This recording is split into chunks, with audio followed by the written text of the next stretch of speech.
একমাত্র সহিহ কোরআন সুন্নাহ মোতাবেক যে দোয়ার কিতাবগুলি আজকাল নতুন নতুন ছেপেছে বেশ কিছু, বাংলাদেশেও বাংলা ভাষায় আর সৌদি আরবে পাচ্ছেন, এগুলি হচ্ছে ঠিক। বাকি ওজিফার পঞ্জেগানা সূরা, 5টা সূরার ফজিলত, সূরা মুজাম্মিল পড়লে এ ভাই গোটা কোরআন পড়বে না, সূরা মুজাম্মিল পড়বে, সূরা ওয়াকিয়া পড়বে, অমুক সূরাটা পড়বে, সূরা রহমান পড়বে, সূরা ইয়াসিন পড়বে। কোরআন পড়ার মাধ্যমে বিদআত করছে। এই শুধু এই আয়াতগুলির শুধু ওজিফা করবে, এটা বিদআত। কেন এই আয়াতগুলির ওজিফা করবেন? কোন হাদিসে আছে যে সূরা ওয়াকিয়া পড়লে দারিদ্র মোচন হয়? তাহলে তো বাংলাদেশের লোক গরিব থাকতো না, ইন্ডিয়ান লোক গরিব থাকতো না।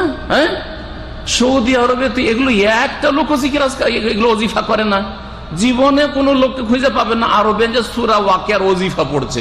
তাহলে এই দেশের লোককে তো আল্লাহ খেতেই দিত না, হ্যাঁ, সব না খেয়ে মরতো।